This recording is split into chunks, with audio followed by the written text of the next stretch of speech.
This is the One Piece Podcast, episode 421 for the week of Monday, May 30th, 2016. My name is Ed. And my name is Steve. Wait a minute. I'm not Steve. It's Aaron. Hey, what's up, guys? Aaron. I thought you got gender bent for a second. Wait, what? It's me, Steve. I shrunk a foot and a half, but hey, now I have a really cool girl voice. Might want to get that looked at. Starting this anniversary with a bang. That's right. Oh, yeah. And on this It's our episode... anniversary tomorrow. That's right. But on this episode today, we have a manga recap for chapter 827, an anime recap for episode 743. We'll have a bunch of piece together, and I think that's going to be pretty much it. But first, we have some people to introduce. Joining us today, first, is our very special guest, Stephen Paul. Hey, you kind of did that backwards. I was like, wait, are you starting the show? What's going on here? I got there. You're doing good. You're doing good. But thanks for coming on, Stephen. Sweet today. All right. Zach's not here. I gotta fill this in. And You remember where we are in Dressrosa? Oh, man. Doflamingo was about to mount his ultimate attack. okay. Man, that shouldn't be that far back. But finally, also joining us this week is Kelly. Hi there, everyone. Welcome back. Hello. Thanks. And Aaron, you had some news that you wanted to get through this week, correct? Yeah, we had a ton of great news over the weekend. So first of all, we found out that Maki Otsuki, who sang the opening Memories and the ending, was it ending or beginning? Run, Run, Run? There were the first two endings. Yeah. They're both endings. Yeah. We just found out that she's going to be singing the theme song for One Piece Heart of Gold, which is the One Piece Film Gold tie-in episode that's coming later this summer.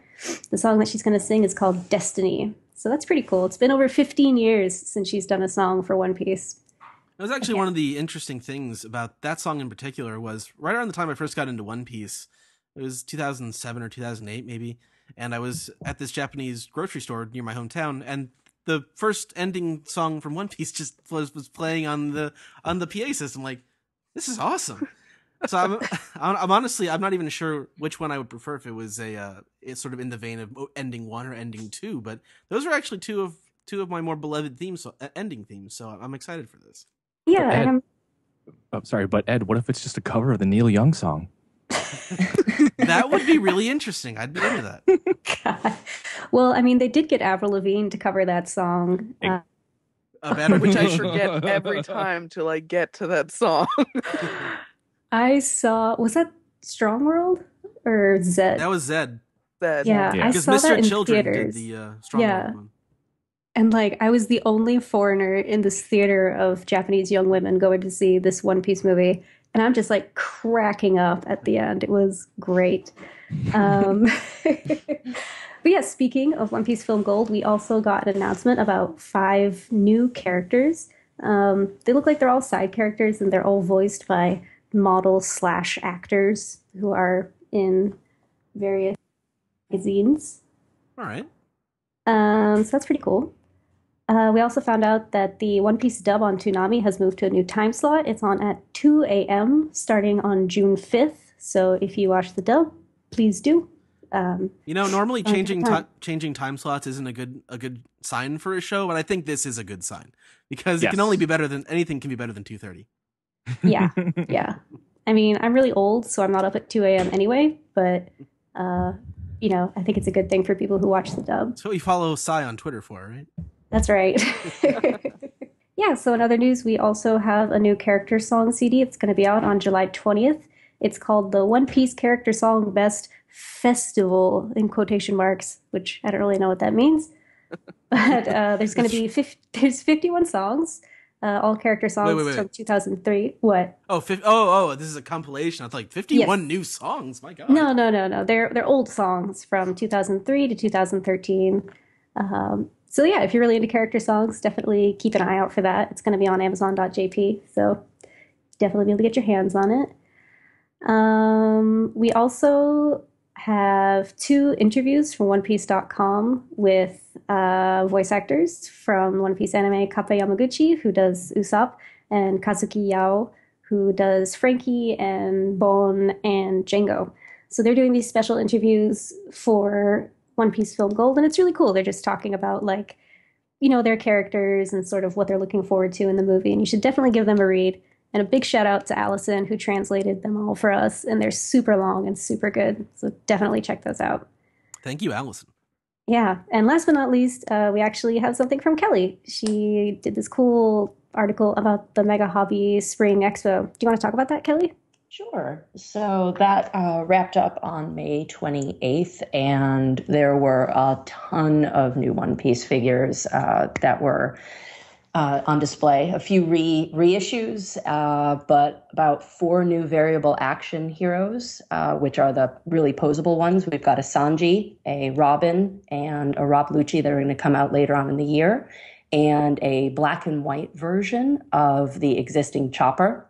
And it also gave us 3 new of the BB series, which is the Bathing Beauty series, one of which is the incredibly uncomfortable looking Tashigi figure. Oh my god. Oh, I've seen that. Man. Oh, man. How about no? It's a little tough to look at that one for sure. But the one that I thought was the coolest actually was the CBEX figure, which is the kid versions. And there's actually going to be 2 Perona figures that are going to be released. One, which is called Gothic, and another called Sweet. And it's basically Perona on a little graveyard scene and then Perona on a gingerbread house.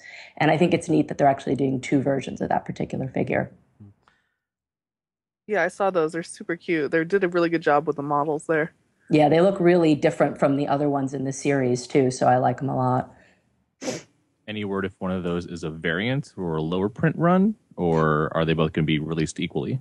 So from what I've seen, the Gothic version is going to be out sometime around December-ish, and the Sweet version is supposed to be out around January, give or take. Okay. So yeah, that was all the news that we had this weekend. You can check it out on OnePiecePodcast.com. All right. Sounds good. But for now, let's go on into the anime recap. Sweet. Correct.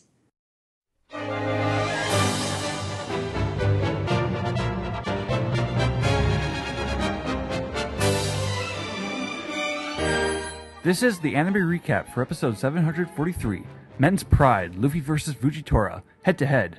I'm your host, Sam, and with me today we have friend of the podcast, good old Miss Joe. How's it going, Joe? Pretty good, Sam. How's it going with you? It's going all right. We're keeping the group small today, keeping it simple. This is I don't think this is an episode that demands a large group of people coming through every detail. So I think we should do a-okay. Mm-hmm. Yeah. So if we can get on to the episode, our screenplay this week is by Hitoshi Tanaka. Our episode director is by Takashi Otsuka. And storyboard. Oh, actually, episode director and storyboard are different this time. That's usually not the case. Episode director is Takashi Otsuka. Storyboard is by Yasunori Koyama, and animation director is Toshio Ideguchi. Moving on to the actual recap of the episode, the title card begins at 5 minutes and 27 seconds. I feel it's a little bit later than what we've been getting lately. So we're kind of falling back into the long recaps. Mm-hmm. Yeah. So the episode begins with Sengoku and Law talking it out, continuing the conversation from last week. Last week kind of ended on a dramatic cliffhanger, and immediately the first second we're into this episode, it's kind of over. It's not that dramatic anymore. They're back to just sort of chatting it out. Yeah, kind of. He gave me back my life and spirit. I'm forever in his debt. This is why, and this in-law explains that this is why he's devoted his life to trying to kill Doflamingo. Talked about Corazon. And he continues to explain that he also, like Luffy, carries the secret name of D. And Sengoku's eyes widen in surprise and in nervousness. And Law talks, wondering if Sengoku, being a former fleet admiral, might actually know something about the will of D. But Sengoku just sort of plays dumb. We don't actually know if he knows anything or not. It seems like he might know something, which makes a bit of sense, although I never really thought about it before. So that's kind of Yeah, I kind of wonder about his relationship with Garp, like if that affects anything at all. Oh yeah, that's true because Garp is a D. Mm-hmm. But you don't hear. We haven't actually. What happens if we learn that Garp has like some crazy troubled backstory? That's probably true. Now that I think about it, I wouldn't be surprised. Because in this episode, Sengoku mentions that what was it? It was people who carry the name D have a checkered past. Yeah, always have a checkered past, and I wonder if he's thinking about Garp in there. Maybe he knows something. That'd be interesting, actually. Mm-hmm. And then anyway, he goes on to sort of quell or sort of calm Law's the worry that he kind of sees in Law right now, saying that telling him not to try and find a reason for somebody's love. Law seems to be worried that Korra had some ulterior motive in saving him, and that maybe it was tied to the D. But Sengoku tells him, you know, even if I know something about the D, Korra probably did not know that much, or that would not have been the reason why he saved you. So don't overthink it. Don't try to find a reason for somebody's love. And I remember that this scene was the one. This is like when I asked if you wanted to be on the anime recap. This is the scene you were most looking forward to talking about. Yeah. So I take it. It means a lot to you, and. Yeah, it does. I don't really want to go into it, but it does. I mean, actually, this quote is like your Skype mood or whatever they call that, isn't it? It is actually, yes. I just remembered that. Ironically, you're the only person I share the memory of Rocinante with, even if you're a pirate. If you really want to do something in his memory, both you and I should just simply remember him. That's good enough. And we see Law pulling at the brim of his hat, trying to hold back from crying. And we still have not seen him cry, damn it. Like, what the hell? I guess we'll just have to give him more screen time so he'll get a chance to cry. Yeah. Then we cut to the Fujitora and the Straw Hat Friends scene, and it's actually like a super scary half a second shot of like a negative of Fujitora's face, where it's just like a purple outline of his face. And I guess that's I just choose to imagine that's how he's like seeing things. He just sees things in a bunch of like purple vibrations and lines and stuff. And we see Bartolomeo protecting everyone behind his barrier.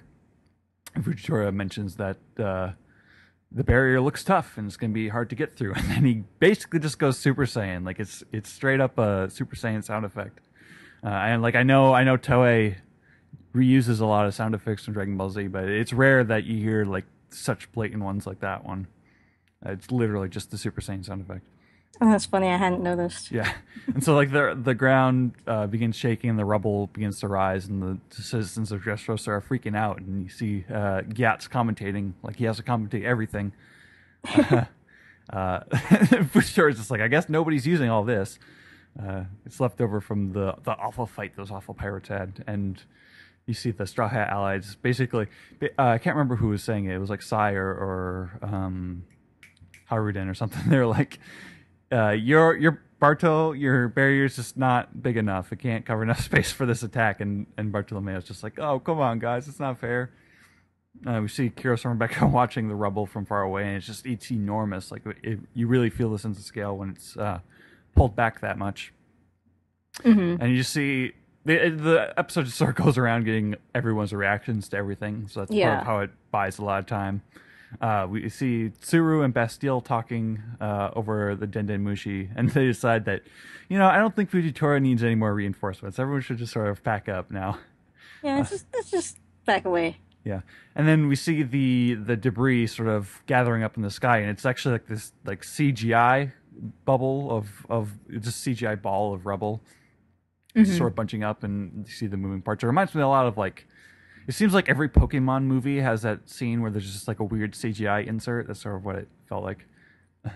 The later ones especially did. Yeah, I haven't. Yeah. I'm not up on my recent Pokemon movies. In the middle, it got really obvious and weird, and then they got better at it. All right. And we see Fujitora just looking really mad and scary a lot throughout this episode as he's powering up. And then Luffy shows up, and he's here to save the day, and everyone's happy. And Luffy, he's quick to get into the action, but he's announcing, "I'm going to punch you," before he throws his punch, and he uses his elfin gun. And even Bartolomeo actually seems worried that Luffy isn't strong enough to fight an admiral. And then the music track, Luffy's Fierce Attack, which is one of my favorite action songs from the One Piece soundtrack, kicks in, and the fight is going on. And Luffy starts giving this big speech about how 2 years ago he would have told everyone to run, and he remembers the Sabadi fight with Kuma, where he's telling everyone to run away, and then they fail and get sent flying. And then he talks about how his opponents are the Four Emperors. His opponents are the strongest people in the world, and if he's not strong enough to fight them at this point, then he's not ever going to become king of the pirates. Yeah. It's like this big dramatic statement he's making. I mean, it makes sense. He's not wrong. Yeah, well, I mean, that's Frankie's input, where he's just like, well, it's kind of true. Yeah. And Zoro and Usopp are sort of cheering him on, and Bartolomeo is amazed by them. And so we jump into Gear Second. They get onto the fight. It's a pretty basic looking One Piece style fight. Luffy keeps telegraphing all his attacks by announcing, "I'm going to punch you. I'm going to kick you." And then Fujitora uses his gravity and crushes Luffy into the ground, and Luffy has to use like a hockey headbutt to break the rock underneath him and free himself. And he says, "I'm going to kick you," before using another elephant gun, which means he got it wrong. He said kick when he's supposed to say punch, and then he gets like super worried and guilty feeling because he didn't make it easy enough for this poor old blind man to guess his attacks and dodge and whatnot. But it didn't get to him. It basically all missed Fujitora, and they have a big hockey punching and sword clashing, just sort of extravaganza. And there's actually like one scene. One of my favorite sort of tricks in like action anime is when you got like the foreground, middle ground, and background, like all like sliding and moving in different directions and at different speeds, so it sort of feels like a 180 shot, but it's not. And you get Luffy is caught by the gravity again. He says, "I won't run anymore." I remember back when this was in the manga, like you could interpret this as Oda making the statement that we're done just buying time. We're not having our guys just like run away from the big enemies anymore. But he ends up running away from them in the next episode anyway. Spoilers. Yeah, it's like we're through buying time in the episode where we were literally buying time the whole episode. Exactly. Yeah. But yeah, eventually Fujitora, just asks, "Hey man, what's up? Why do you keep announcing your attacks? Why? I don't want anyone to go easy on me after all these years." And Luffy just sort of states that I could never attack a guy like you because I kind of like you. Is sort of what he says, and Fujitora, he makes the face. He makes this big goofy laughing face. But they keep fighting, and Fujitora sort of criticizes Luffy for not going all out, and for not fighting based on the situation that he's in. Yeah, he's like your sympathy might be your downfall or whatever. Yeah, and you can't show pity or say what you like so honestly. he's just saying, just like, stop being so honest. It's getting kind of annoying. And then that brings us to Fujitora's attack, Gravity Blade, like Roaring Tiger or something like that. Crouching Dragon, Hidden Tiger, or whatever. And everything, and then it goes into like this weird like acid trip mode where the colors go all negative and start warping all over, and all the other guys sort of have to jump out of the way. And that's when the To Be Continued hits us in the middle of Luffy's possible defeat. I wrote down in my notes, "Has Luffy been defeated? Will the Marines conquer all? Find out next week. Same bad time, same bad place." And that's the end of the episode. There isn't a whole lot to talk about. I've barely got 2 pages of notes. General thoughts? The beginning was pretty good. And then the rest of it was okay. Yeah, I don't I usually don't it doesn't bug me too much when they have to drag something out for very long. If the core scene and the core hook that we're looking at over the course of an episode is strong enough, I generally won't mind if they pad it out. At least if they pad it out in kind of an artful way. This is, I don't know, it's pretty average. Like it gets really repetitive when the fight starts and you got Luffy shouting all of his attack names, or just shouting, "I'm going to punch you, I'm going to kick you," before everything, and it just sort of gets old, and they don't get to the punchline of the joke fast enough. The punchline. Yeah, exactly. So that, that's my general thoughts. I'm hoping we can get off of Dressrosa soon enough. It's like the show is daring to try to get off Dressrosa, but now it's like digging its nails into the ground, saying, "No, I don't want to go yet." Probably the build budget or however it works for the filler coming after Dressrosa. Yeah, hopefully there. Yeah, I'm guessing there's gonna be some kind of. There's got to be some kind of in between filler. Although I think they've. It's for Film Gold. Well, that's a TV movie.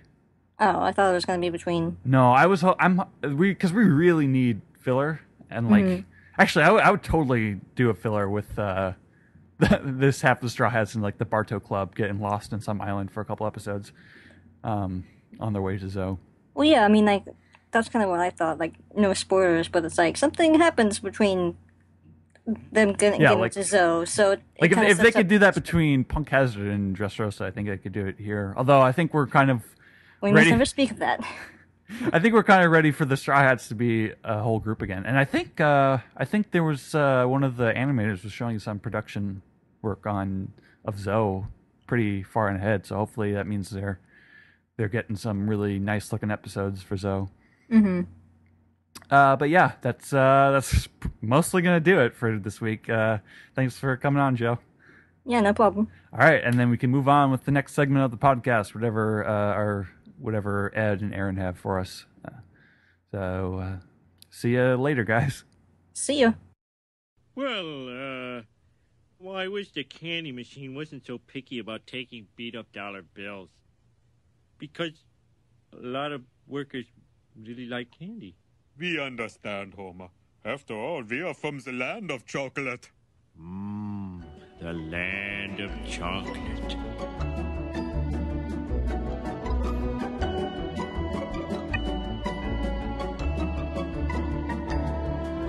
This is the manga recap for chapter 827, Totland. And on the cover this week, we have Decks of the World 500 Million Man Arc, Volume 18, Kamabaka Queendom, making preparations. And they appear to be dressing a table with flowers. And he's pointing. What for? Yeah. I figured it was some sort of like, maybe they heard about Sanji's wedding or something, and do you think they're going to throw him like a bachelorette party? Well, if Baltigo's destroyed, are they going to have the revolutionaries there? Oh, so they're decorating for Dragon's arrival. Get out of here with your serious answers. Please imagine Dragon sitting at that table. I love the way he's pointing. The guy with his back to the camera. Yeah, the real sassy point. Mm-hmm. Right there. And my favorite flamingo. And that one queen has like amazingly shaved legs in the back. They normally all have really hairy legs. Oh yeah. Didn't even notice that. But yeah, I love Ivankov with just tongue wagging like Jordan. Yeah, I can't wait for Ivankov to come back in the series. Yeah, can only be too soon. Can't be too soon. But anyway, on the first page, we see someone is greeting somebody. They thought you were an enemy ship, and we see that's the Thousand Sunday that they're addressing. And he says, "So you're saying you stole this ship from pirates? And what did we agree on calling these guys?" Putty. Or wait, no, that's Putties is Germa. Yeah. Yeah. So these guys are something card different sharks now. Yeah, the card sharks. Yeah. Yeah. So he continues, "You're saying you stole this ship from pirates, so you're carrying something sweet on board? Of course, Mom will be delighted. But it's a surprise. Don't report the ship to Mama. Grr. That wasn't in there. I just felt like adding it." But the man agrees. The card sharky agrees. That's lovely, most certainly. Master Peekums is a charming gentleman. Who's a good boy. He's a good boy. And scratches chin. I don't think it was that patronizing. No, no, but it kind of sounds that way because he's like a really sort of gruff. But he is a cat after all, so you could probably scratch under his chin and he would do that. Okay, but Chopper, Luffy is with Chopper, and they are entering the town. First they point out all these different kinds of people, but second thing that they notice. It's surprising to me that this was the second thing that they notice, is that this is the land of chocolate. It's a whole town made out of chocolate. Look at, chocolate, half price. A chocolate fountain, chocolate baths, chocolate codes. But yeah, oh man, this is a Simpsons episode come alive, and I love it. And look at all the people in this panel. Like this panel on the left, right over here. There's a lady with like a weird, like an Oreo hat or something, and a man with a giant frill around his neck, and midgets wearing cone hats, and a man with like Arabian pants and a turban, and a bear. Is the midget an Oompa Loompa? No, actually, no. It might be a monkey. Actually, looking at his face. Yeah, It's got a seal on a ball in the back. Yep. Yes, it is. Yep, wearing a top hat, and also a long leg woman. Yeah. Oh God, I love this place so much.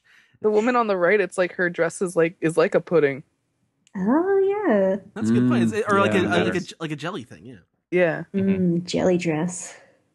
it'd be awful. But the Sunny sort Awfully of delicious. stares on at the end of the page there. I like Judge that you. they do the montage. Like it's a fountain and a bath and clothes. Or I wonder if the clothes really are made of chocolate. I kind of hope so. I mean, It'd get I would messy. Only one way to find out. But go to the next page. And then we get this amazing shot of Carrot and Nami, who have changed into these absolutely adorable outfits. Nami's It's a dirndl. talking about how cute it is, and Carrot, while also looking cute, is, telling Nami that she's so pretty and lovely, hearts. And then Nami's like, oh, do I look like a pirate, Brooke? And then, of course, Brooke's just on the ground, staring right up the skirt. Now, actually, what I love is in the first panel, you can see the sound effect of the sliding that he's presumably doing as he just goes zoo like into the panel behind them. Sliding directly into her DMs. Yeah. Yes. Oh, bro. Oh dear. And I love that pose he has. He's just got the top hat on. His head is held up by his arm, and he's got a cup of tea. He's enjoying the view. He's gentleman. savoring it. He's resting his head on his hand like that. Mm-hmm. And Pedro's ignoring everything that's happening. That's not Pedro. Peckham's is ignoring everything that's happening there. He says it'll just take another day to reach Whole Cake Island, go up and load on food supplies. Meanwhile, Nami's just telling Brooke that she will step on him, which he'd probably be okay with, and so would I. So that's fine. She probably also did already. Yeah, stepped on him. And Carrot is adorable and as enthusiastic as always. Sure thing. Look, Peckhams, there are people of all races here, even minks. What a wonderland. And then we get some background here from Peckhams. That's Mama's dream, you see. A land where all the peoples of the world can live together without discrimination. It has everything in this world. Think of this as a great... I was not expecting this here. Oh, yeah, no. Not at all. Mm-mm. But it's great. This panel's fantastic. We have minks. We have a mermaid on a car. What I assume is a snake neck with the long hair in the back. Yeah. Oh, got- I didn't notice that. A long neck. And these little children of the forest type deals. I thought they were tontatas. Yeah. Are they tontatas? No, No. see, the Tails? Tontata is next to them, but then who are these little Pikmin guys? Like super tiny ones. Yeah, they look like Will-o'-the-Wisps or something. They look like the things from Princess Mononoke. Kinda. Oh Yeah. yeah. The rattleheads. Well, they have pointy, like almost hoods or like candles, flames. They're Hershey Elements? Kisses. Mm. Oh my god. They're kisses, yeah, that's what they And so Peckhams goes on to explain how the environment here is it's a great nation. There are 34 other islands scattered around Whole Cake Island, and they're managed by 34 different ministers. The entire stretch of the sea is known as Totland, the total of all lands. And this is Chocolat Town on Cacao Island, where it's run by the Minister of Chocolate. The entire town is built of chocolate. The Minister of Chocolate. Yeah, I sort of had to laugh like at the last little part that he put in there. It's like, okay, it's Chocolat Town on Cacao Island, run by the Minister of Chocolate. Oh yeah, and the entire town is built of chocolate. Like, yeah, I think we kind of put that together. Amazing. Yeah, and as far as the Totland thing goes, I'm not really sure. I don't think anyone is entirely sure, aside from Oda, what if there's supposed to be a kind of lexicological source for the name Totland. The kanji that he uses is it's Bankoku in Japanese, which literally just means like all nations or sort of the entire world sort of thing. And so I assumed that, closest thing I could think of was that it's probably short for total. But who knows? I mean, it could turn out like in a few chapters, he's just going to write out in English like Toto land, like Totto land or something like that. It's anyone's guess at this point. I thought it was like you doing a portmanteau of total and land. So it's like total land. Right. Well, that's what I kind of, I added my own little explanation in there so that hopefully that's what it ends up being. But we move on to the next page where Carrot is super excited. She loves chocolate and she wants to know if it's okay to eat some. And Peckham's explains or fails to explain. It's very complicated here. You can eat as much chocolate as you like, but not the roofs because then they no longer function as buildings protecting you from the elements. And you can't do the glass because that's under the purview of the Minister of Candy. And you can't do the load-bearing pillars because that is the Minister of Biscuits. And there's other things like chocolate. Other things aside from chocolate could be either public property or privately owned. And Nami has the sweat drop. She's like, "Oh, okay, that's really complicated." And look at the pose he's making, Peckham's. He's like, Yeah, he's doing his little guts pose. Yeah. I looked up how much chocolate a rabbit could eat. Not a lot. Please do not die, Carrot. I was about to say, I was like, isn't chocolate bad for most animals? Yeah. Does Oda know about this? Maybe all the minks are going to die here. And Peckham's is like, okay, yeah, I know you're real excited, but this is not, this is not vacation here. You got to come back right away. He's got to stay on the ship, presumably, both to protect it from snooping eyes like the guy from earlier, and also because he doesn't want to be recognized in town because he's a well-known guy. So he just says, I love chocolate, so just make sure you bring some back for me. Okay. And meanwhile, he's calling out for Luffy. Peckham's, sadly, he does not get it. He's like, "Hey, Straw Hat." He just assumes Luffy is still on the ship. You just stop wasting time. You got to disguise yourself. And he's like, "What? Luffy and Chopper? Oh, they're already in town." And he is shocked. Like, what? No. Double take. I love the way if it gets out that, if it gets out that. That Peckham's has brought these Straw Hats in there because, of course, they're going to see Luffy. He's like, "What do you think will happen to me? You got to think." And Nami reassures him that, "Don't worry, we'll find them right away." And no sooner are the words out of her mouth than the cry from the town, "Cafe eaters!" See, they're right over there. I guess Peckham's doesn't realize what we've learned from Dressrosa is it doesn't matter if they're in disguise. They will just get in trouble and everyone's going to see through it anyways. Yep. Yes. Actually, as we'll find out, I think Luffy and Chopper are kind of in disguise inadvertently here. But to set the scene, there's a guy, a little policeman here. He's got the P and the emblem on his hat. And he is scolding these two gentlemen here about what they have done. Okay, yes, the chocolate walls are fine. They can get replaced, but you ate the entire cafe. That includes, and he's listing them off here: chocolate, candy, marshmallows, almonds, and jelly beans. And then we see Luffy and Chopper have just gorged themselves, just belching. It's Mr. Creosote. and he says he accuses them of the crime of snackalism of private property. How do you translate that, Stephen? That was so the original was it was sort of like destruction. It was like a play on the official term for like destruction of private property, but it was consumption of private property instead. And I was like, oh, I know there's like a vandalism joke that I can get in here, and so I called it snackalism of private property. And he's hauling him into the station, and Luffy is pleading, "There's a real good reason for this. Just let me explain." And he's, well, yeah, let's hear it.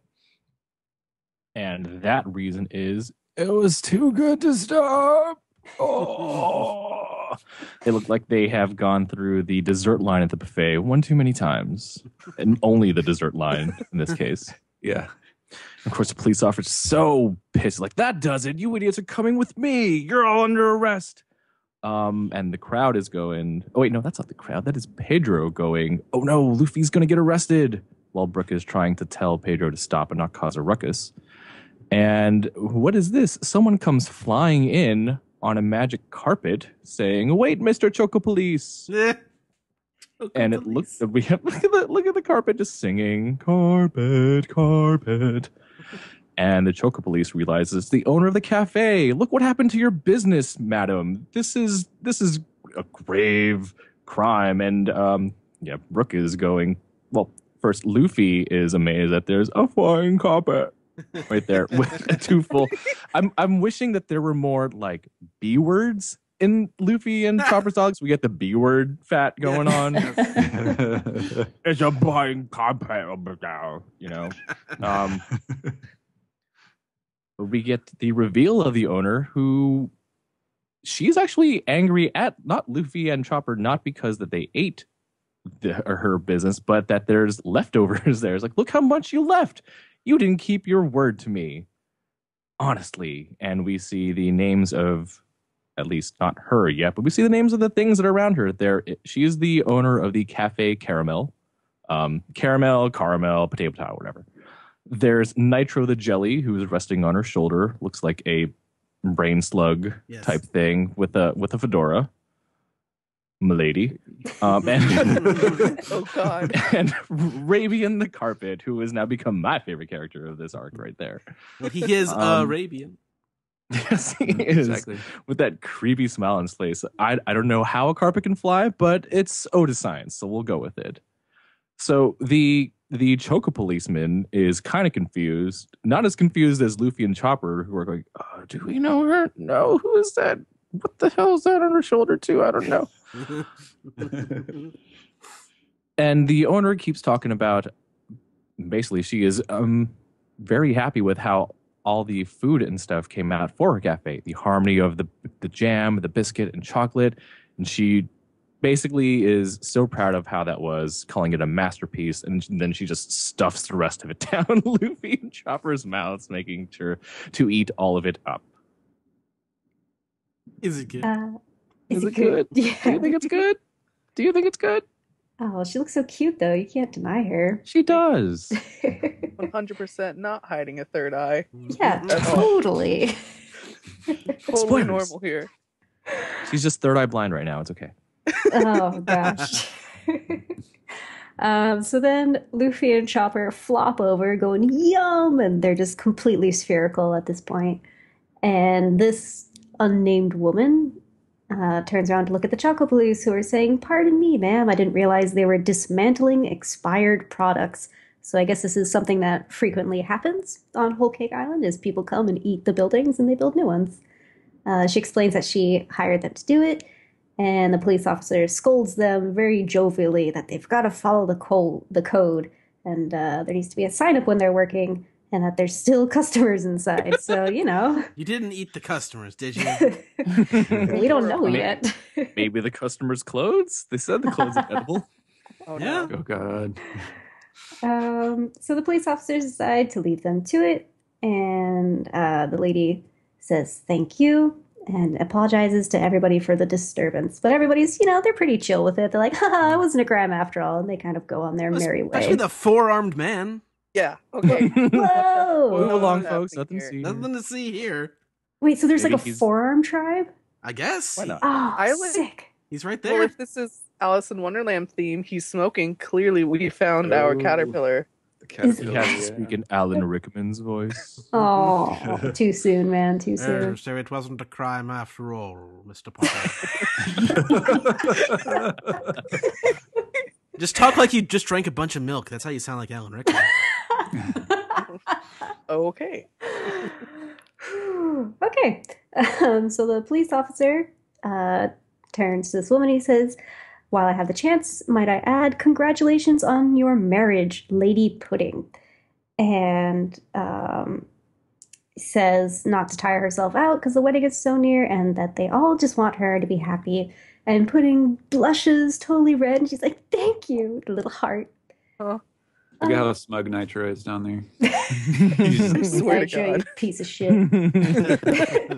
Basically, every neckbeard in the world is Nitro. We already had Vanderdecken. Come on. Oh, I just hope- like the I real hope- world, there are many. So I hope Nitro's in love I've with been her. rewatching Ore Monogatari, and Pudding blushing like that just reminds me of Yamato Rinko so much. My love story as the, Yeah. I English hope show. that's The voice the actress they main get for him. character. Oh, that would be great. Can we petition that? Yes. Use your sway, One Piece podcast. Come on, do it. Yeah. I'm gonna call Toei right now. Go for it. So then Carrot and Nami are talking, and they're like, wow, somebody stepped in to save them. And who's that girl? She's so nice. And Pedro's sort of thinking to himself, he's like, wow, they're really lucky. And Brooke kind of blurts out, like, wow, that's just the power of the future king of the pirates. And then It's a very large man walking behind them. there is, he Yeah, has like this cool seriously. tattoo, and he kind of looks like he has a fin on his head, so maybe he's a fisherman? Maybe a turban? I'm not sure. I thought it was a turban. I don't know, Oh, there's wait. No, we're Where's on going. the We're left? going. Oh, yeah, there's a fishman It's a on the fishman. left there. Yeah. There's a very large giant behind Nami. A Oh, spotted I giant. didn't even notice him. I thought that was a house. He's dressed in like he's dressed in like a Fred Flintstone costume. Oh, yeah. I'm digging the styles here. Like, I there's love turbans going on and also like European style stuff. It's very, very unique. But in the crowd, this wolf man notices Pedro and he's like, Captain Pedro, I haven't seen you in ages. And Pedro immediately clamps his snout shut, which I love. And he whispers to this wolf man that I'm sightseeing, don't tell anyone. And this wolf guy is like, of course, it's an honor to see you again. And Nami asks Pedro, you know someone here? And he very mysteriously, very coolly, very sexily says, I'll explain later. Aaron. Look, I saw Zootopia last weekend. It's just done, okay? It's done. Aaron, no. Oh God. Went over to the fur side. Oh man. All right, Kelly. So now we're back over with Luffy, who is still continuing to eat and saying, oh, so your name is Pudding. Thanks, you realize saved us there. And Pudding is, oh, no, not at all. I should be the one who's thanking you. And when they ask how come, she becomes incredibly adorable and says, for what you said, that it was too good to stop. Eek. And then Oh we my pan God. out to this adorable little building. And if you see on the right, Carrot seems to be doing her own thing. It looks like she might be eating the wall. Kind of hard Carrot, to tell. no. Absolutely. Yeah, I think she is. I think she's eating Hopefully, the wall. minks don't have the same result that rabbits do with regards to eating chocolate. And then Pudding starts to get into, this is a new recipe that I devised. did it melt in your mouth properly? And she talks about how she used a high purity beet sugar into the cocoa butter for added sweetness, and then added the milk and mixed for 3 days and nights at 84 degrees. So what the heck is beet sugar? Is that a real thing? Yeah. Yeah, it is. Is it made from beets? Sugar beets. Yeah. Ah. Nature's candy. Sugar is also pretty. Sugar cane is still natural too. Oh, Very true. It's like the song says, peaches are nature's candy. And you see Pudding fidgeting all over the place and saying, I swear hearing those compliments is going to make me cry. And she reminds me of someone who's eaten nothing but candy all day and is just incredibly hyper. And of course, Brooke is, why? What a sweetheart. So you like making chocolate. I love sweet stuff. This place is heaven. The whole town smells like chocolate. Even the table is chocolate. And Oh, is that Chopper? Is he Yeah. saying that? That's Chopper's eating the table. yeah, Chopper's eating the table. Nitro's just so you hanging like out. making chocolate might have been Brooke. It's kind of hard to tell. And once Brooke's again, just Pudding dying over there. Yeah, he's like absolutely flattered, shaking. saying hee hee. I'm glad. And of course, Nami cuts to the chase and says, well, Pudding, we'd love to sit around and thank you properly, but we're actually in a hurry. And Pudding offers them some quick cup of tea to help wash down the sugar. She's so And cute. it's absolutely adorable. And at this point, she asks what their names are. I haven't heard your names yet. And Luffy, in true Luffy fashion, immediately says his name and says he will be the man who will be the king of the... And of course, Nami stops him.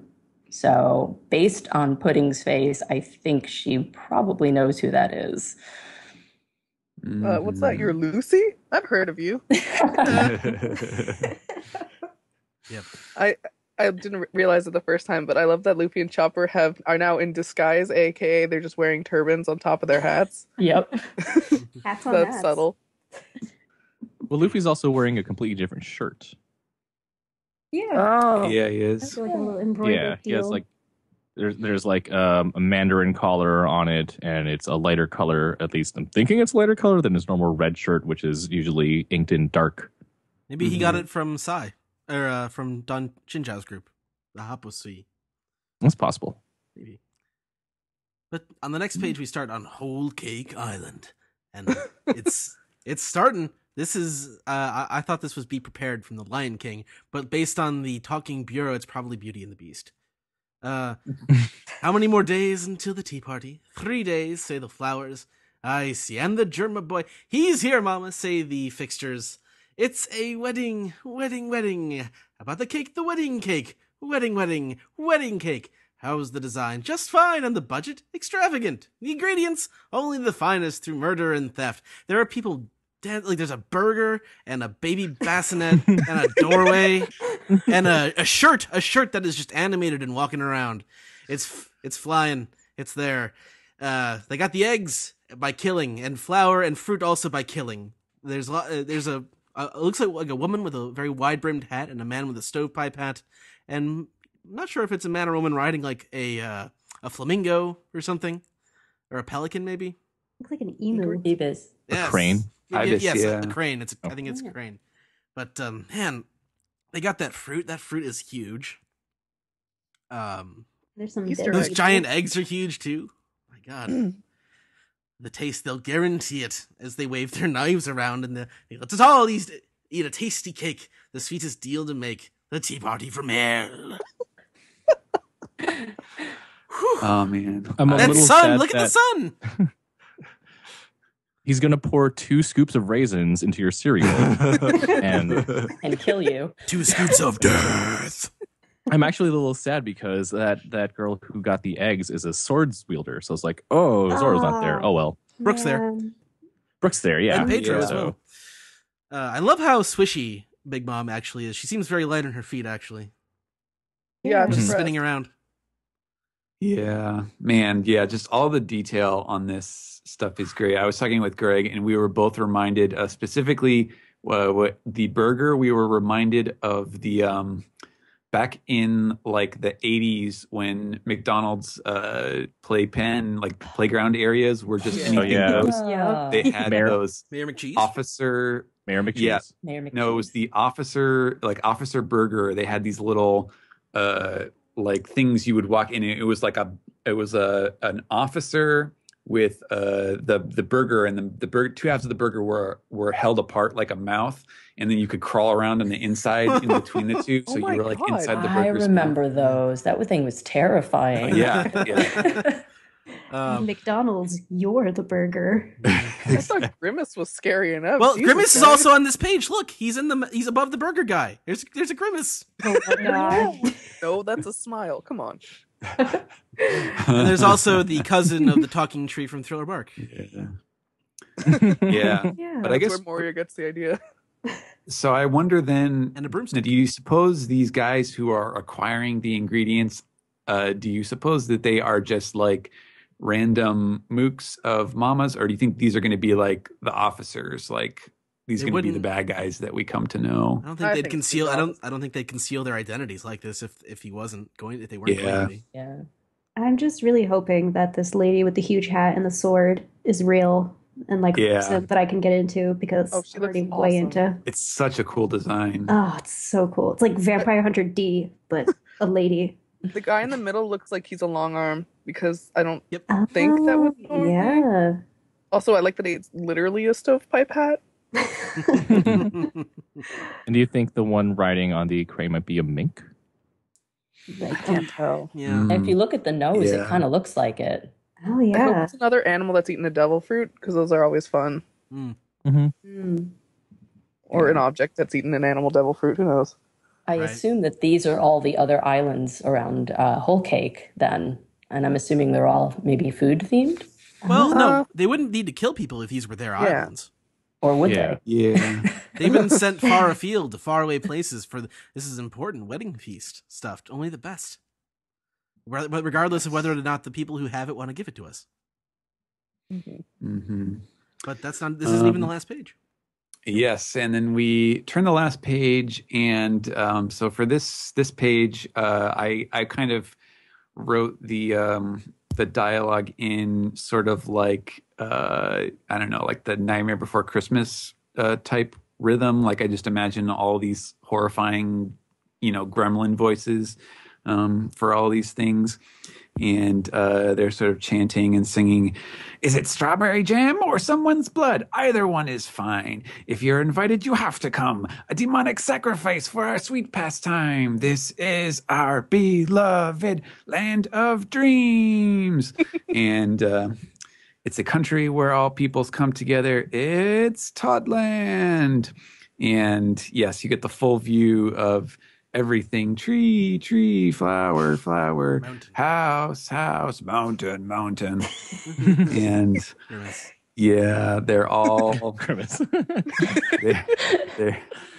they're all, it's like some of them are cute, some of them are horrifying, some of them are just silly looking. But There's a man, rainbow. The yeah. most terrifying of all. Indeed. So like, if the regular guys were card sharks, was there a name for like a generic name for all of the servants in Beauty and the Beast that got turned into items? Because Ah, I They feel were like that just should like- apply to these things. Servants. They were just like the they were. servants, yeah. Yeah. Yeah. The Cogsworth But these Brigade. Cogsworth Brigade. I'm so The reminded apple. of Toontown, like when Eddie Valiant gets into Toontown in Who Framed Roger Oh, Rabbit. Yes, Yeah. I That's- was just gonna say that. That's a And good it's one. just as disturbing and traumatizing. Pretty soon somebody's Yeah. gonna melt a little shoe in a vat of acid and I'll be done with One Piece for a while. Yeah. I like the Who was little we've got here. who was the bad guy in that movie? Was that Oh, Christopher Lloyd. Christopher Lloyd. Christopher Lloyd? Yeah, that's right. Ugh. Ooh. But yes, the big takeaway here is that somehow Big Mom knows that he is here. Straw Hat Doom. And that is the end of this chapter. I love One Piece. Yes. Oh, man. God, I smiled so much. I couldn't stop smiling this whole chapter. But let's get all your final thoughts first. Let's go to Kelly. So I was really surprised to start out the chapter actually on land. I, for some reason, didn't expect it so suddenly, but I guess it kind of makes sense because they wouldn't be traveling for that long. But I was wondering if perhaps we'd see a flashback at some point for how they formulated this plan. But I really loved this chapter. I thought it had so much going on, and the style is really unique. It looks like we're going to get a whole maybe European sort of fairy tale kind of thing going. It's got a really big Hansel and Gretel theme, I think, right now. So I thought that was really interesting. And I'm kind of curious as to who tipped off Big Mom that Luffy is here. Although I suppose eating a cafe is a pretty good way to reveal yourself without having anyone rat you out. I had a theory on that, which is, and we sort of joked about how creepy he is, but what is the deal with Nitro the jelly? Like maybe he's basically just watching Pudding for like everything that she did. Maybe he's somehow reporting, or Big Mom can see through what he sees. Well, and do you remember the first time we see Pudding? Big Mom is kind of like drooling this nasty stuff on her. Yeah. Mhm. This like big like blue glob, and I wonder if she like made her drool animate and it's keeping tabs on Pudding. Was Nitro? Hold on, I'm going back to see that. Yeah. Because I mean, it's still pretty unclear what her ability is, but obviously there's lots of stuff that's alive and singing that shouldn't be alive and singing. Yeah. So I wouldn't be surprised. I have a feeling that it's some sort of like Midas power, like she touches stuff and it comes to life. Because I mean, the pattern is too clear in terms of that. Like there's just so much of that going on. Kelly, did you have anything else you wanted to share? No, I think that's it. It was definitely really interesting. I'm trying not to like Pudding because I'm a big Sanji fan, so it's kind of hard because she's super charming. But I want these kids to make it work. I see now. I'm anti-wedding. Yeah, same here. Yeah, and I'm sure if Steve was here, he'd feel the same way. Dennis, what are your thoughts on the chapter? I also really enjoyed just the zaniness of this chapter. Oda continues to do it again where, like, all right, I think I know where the next chapter is going to go. It's going to be a while before they get to it. Nope, we're already there on the island, and it is batshit crazy. The sun looks like the happier version of the sun from Super Mario 3. Because fuck that sun. That is a terrible villain.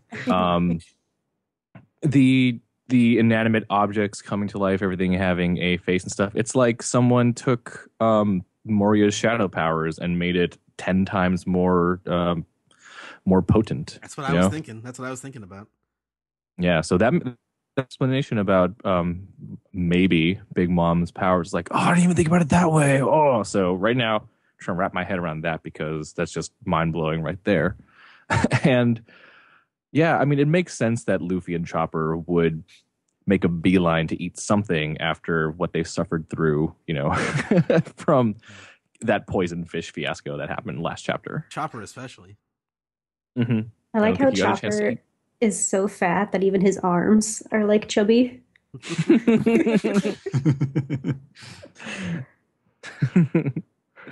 Yeah, there are a lot of laughs for this chapter, so I always enjoy the comedic aspects of One Piece. Right on. Yeah.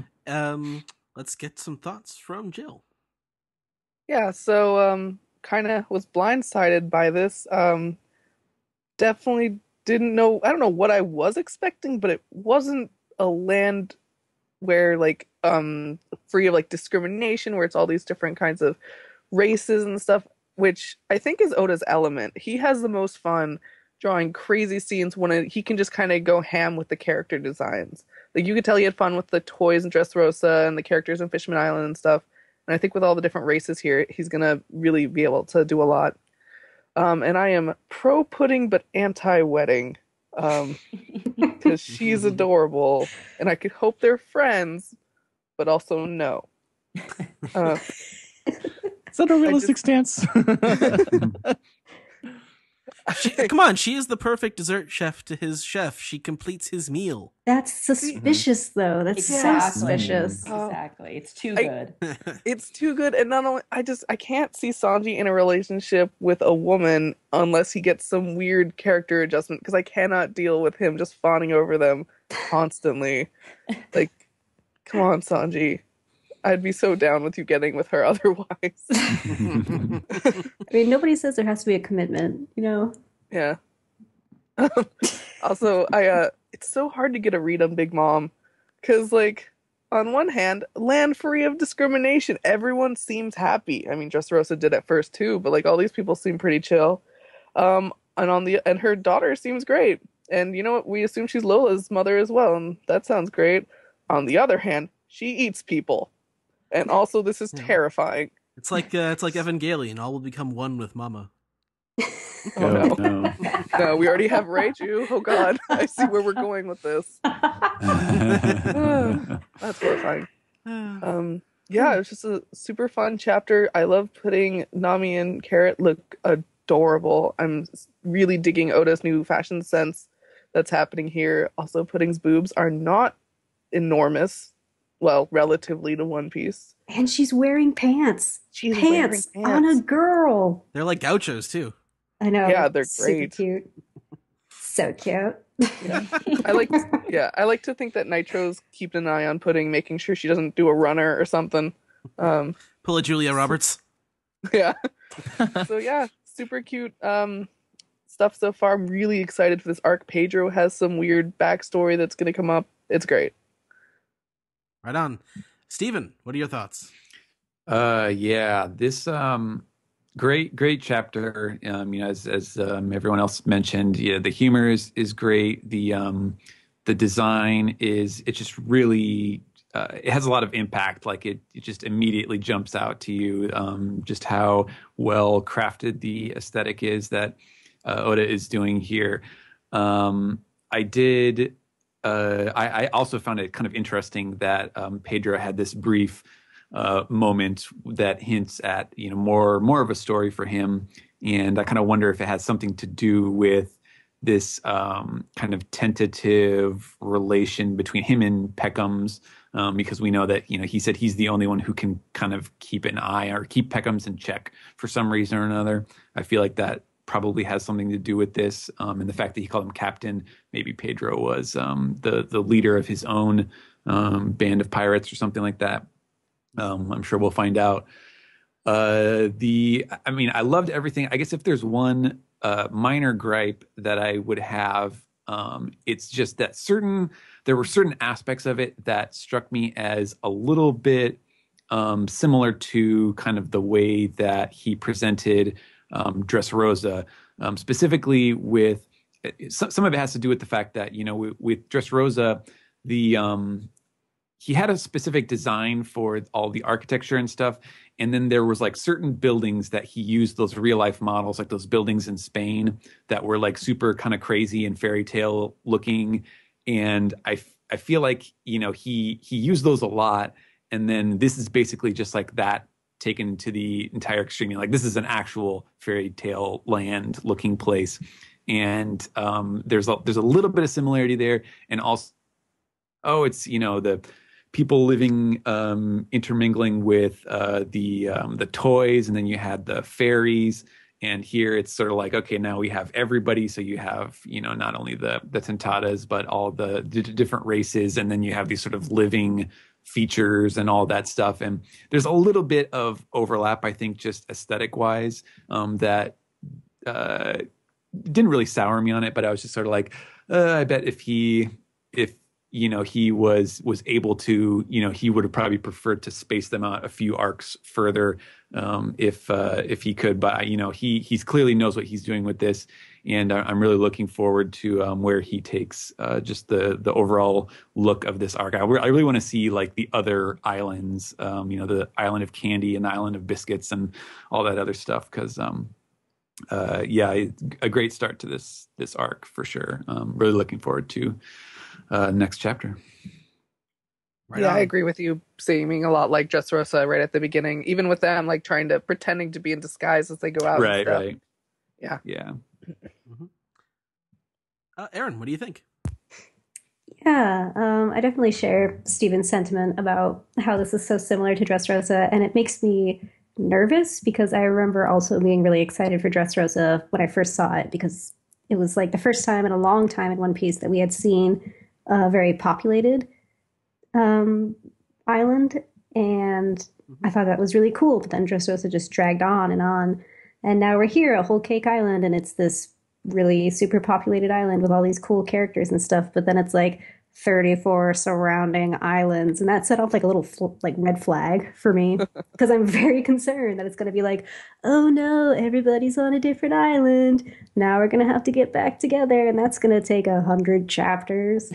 The thing is, I feel like Oda knows that too. Like, there's no way that he didn't have Dressrosa fatigue as well. So, and I think like the fact that we saw those kind of presumed sort of sub villains in outline in this chapter, like in the same chapter that we get Big Mom's kind of full reveal, I think is a sign that he's like, yeah, he's going to move it faster. Yeah. I mean, he has to. I hope so. I hope it's just like an explanation of the kind of kingdom that this is. It's really more of an empire if you think about it, because she is an empress after all. Another thing that I thought was really interesting was that this is an island that's clearly bogged down with bureaucracy, with all of these ministers running every little thing. And I'm wondering if he's going to go further into that as the arc goes on, because I think that'll be a very interesting commentary, maybe, on Japan, which has been known to also get bogged down with bureaucracy. So yeah, I'm really, really excited about this. Love Pudding, love everybody, filled with so much love and hype. I've been consistently at like a 10 for excitement for each chapter since Zoe, and that's just a really good feeling. Yep, and I pretty much feel the same way as y'all feel about this. This land is so whimsical and fun, and also sinister at the same time. With Big Mom's big production number of Disney musical villain, she's basically like I don't know, prancing around like Ursula the Sea Witch. Yes, very much. Oh, thank God. I dig her the most. She is great. She's like complete opposite in coolness from Kaido as one of the four emperors, but it's a different kind of cool where she's just so happy and whimsical, but also sinister that you can't like help. She has a charisma you cannot look at her. I like her tiny umbrella because it's like that's not going to work out for you, lady. Come on, it's too tiny. That thing's dripping already. Yeah. I'm really excited to see her fight because with Kaido, you can be like he's this big hulking dude, regardless of what devil fruit he has. You can see him as being powerful, but as far as we can tell, she's just got like acid, like saliva, and she's just this big woman. I really want to see how she like brings that to fighting. Yeah. I suspect it'll be all objects that she controls. I don't know if she'll actually do any of the fighting. I'm wondering. Good point. That does draw parallels with Moria again. Yeah. There is a parallel of making it a little too much like that, but I don't think that's going to be that much of a problem. But ultimately, I really enjoyed this chapter, but unless you guys have anything else that you want to add, we can move on to the piece together. Just want to say, as a person who works at a candy store, this is extremely exciting. Dig it. All right, let's do it.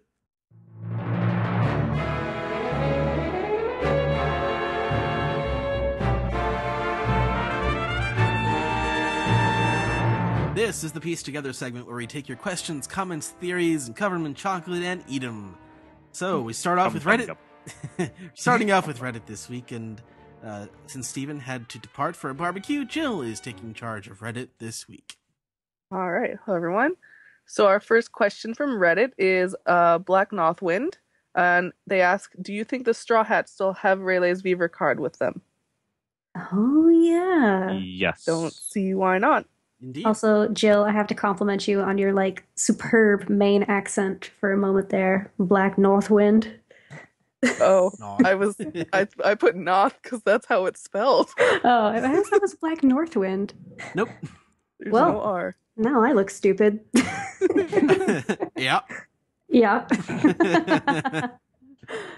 Okay. But yeah, I'm sure they have Rayleigh's Viva card. All right, let's go to the next. All right, and so we have another question, or rather comment here from Black Northwind, doing some movie titles from that question a few weeks ago. So here's some One Piece movie titles: Captain Usopp, Critical War, The Liar Book, The Hunterman, Lost War, Hack Powder, Hack Potter, and Lord of the Pirates. Okay. Right on. All right. Oh, is anyone familiar with Urasawa's work? Because otherwise the question's for Zach. I mean, I am, but I haven't finished anything that he's done except for 20th Century Boys, which I enjoyed quite a bit. Thank you for asking, Frankie Centaur. All right. Okay, so from Warden of the Southeast, with how Pedro reacted to being spotted, but Jaguar. Man. Do you think? Well, someone else pointed it out in the thread already. So. Yeah. Credits to Nojo's for that. Do you think he could be the traitor who led Jack to Zoe? There's a good theory out there where all of Kaido's subordinates are playing card themed. Jack, Joker, Sheep's Head, Jin Rummy, etc. And Pedro is also a relatively popular one. It could also lead to a Pedro Peckham showdown, which could result in Peckham's being the new Straw Hat, who was once a villain. This would also mean Peckham's either had a falling out with Big Mom, or perhaps Germa 66 and Kaido team up to assassinate Big Mom, adding more to the Peckham's Pedro fight than just Joe. Thoughts? Ooh. Wow. I mean, how is Pedro a card theme? I guess. Is it a game? It must be, but I've never heard of it. Yeah. I think I don't think Peckham's had a falling out with Big Mom, not so much as he kind of betrayed Big Mom by being loyal to Zoe, and Capone took him out for that. I don't think there was any sort of order from Big Mom to do that. Yeah, he wasn't even trying to go against Big Mom. It wasn't like he was sticking it to her. It's just he had some loyalty to them helping Zoe. Right. Yeah. So I don't really think Pedro is going to be one to betray. Although he's had that it was an interesting interaction he had with that Mink on the island in this chapter. Yeah, I just don't want to think that Pedro's a bad guy. Pedro's a bad guy. No, bad cat. No, he's a good cat. Bad kitty. Well, if they are playing card themed, I'm excited for my favorite, who will eventually show up: Egyptian Rat Screw. Oh. Make sure to take off rings when you're playing that game. No, you wear rings on purpose. I have a scar from playing that in college with a friend who had very long nails. It was cutthroat. Oh, God. Oh, yeah, no. Fantastic. All right. Super Doobs is back this week. How's it going, OPP? After speaking with you guys during the call-in episode, I decided it was time to actually start using my YouTube channel again to upload stuff. It's mostly going to be me doing reviews of anime, manga, TV shows, and other things I enjoy, as well as gameplay of things like Burning Blood when it comes out.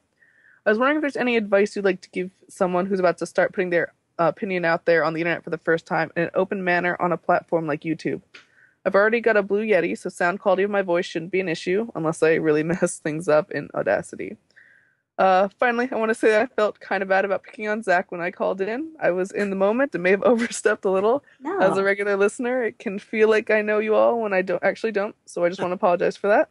I doubt any of you will remember what I'm apologizing for. I just grew up Catholic and have a constant feeling of guilt hanging over my head and felt the need to apologize. Yo, same. Never feel bad about picking on Zach. Yeah, pick on Zach all the time. Zach is the worst. Zach is the worst. No. As far as advice for putting your voice out there, just speak slowly and speak clearly and have something to say. A lot of people go on the internet doing stuff and they don't have a lot to say, so they just flame out.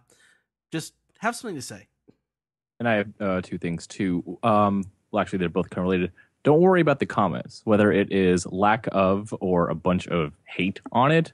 Don't worry about those. Just unless something is real critical that's happening, don't pay attention to people who are either hating or lack of comments and stuff too. So just keep doing what you're doing. Eventually it'll get found.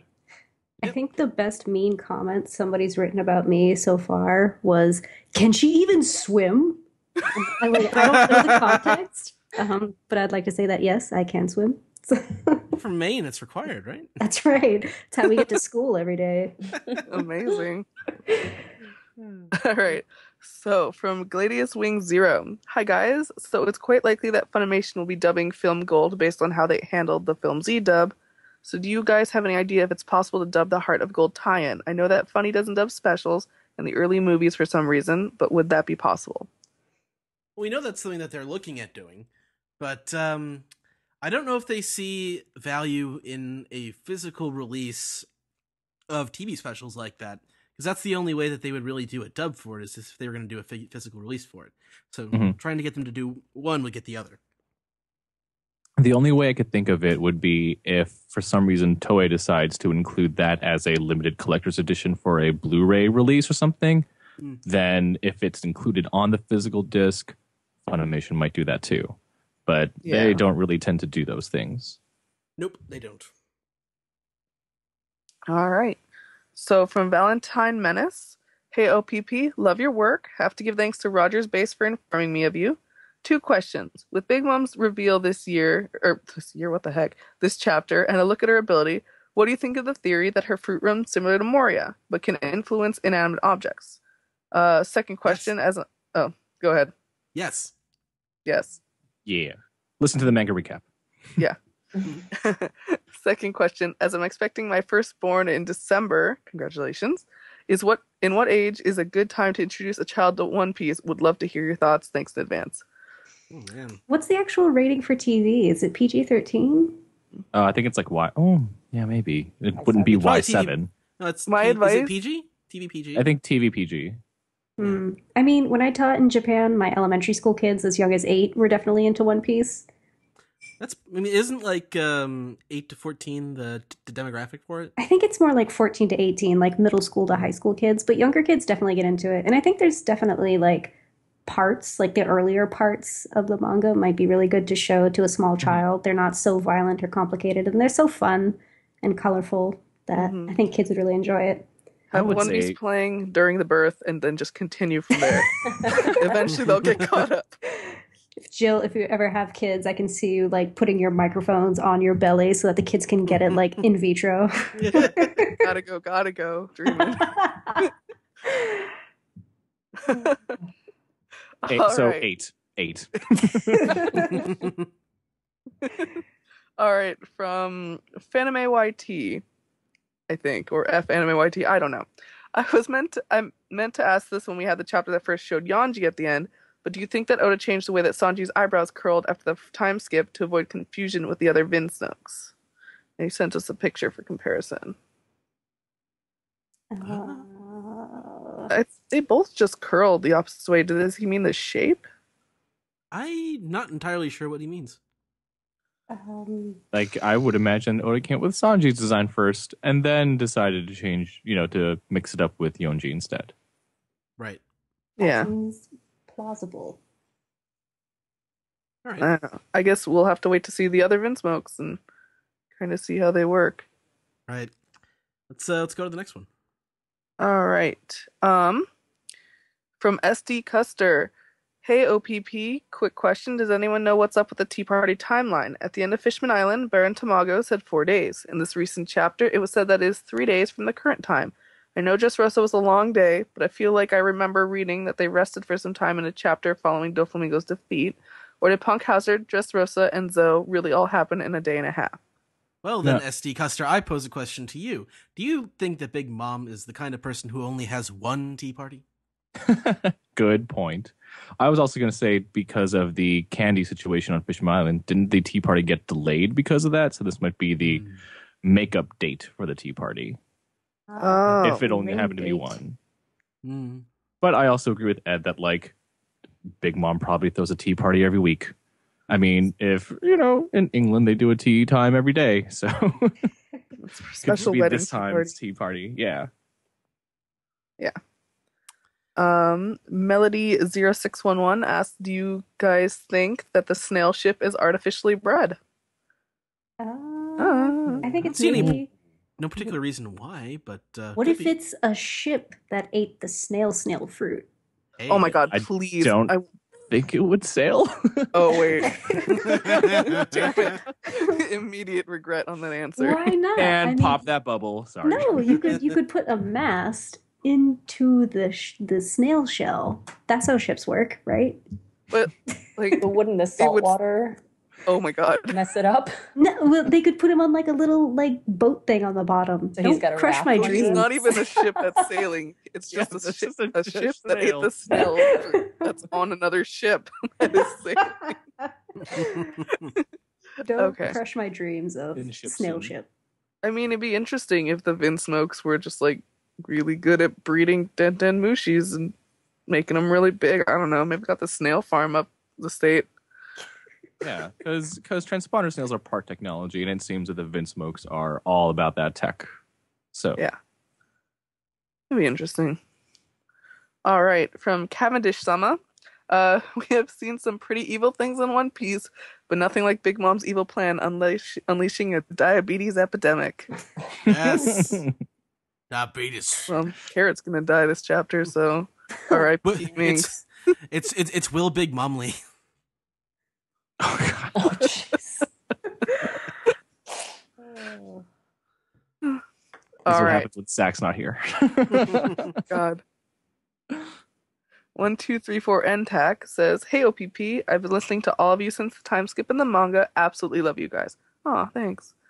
I noticed while reading chapter 816 in Japanese, the one where it's revealed Raizo is on Zou after all, that in the panel right before Nekomamushi and Inuarashi clash, Kinemon notices them and says, Inu and Neko.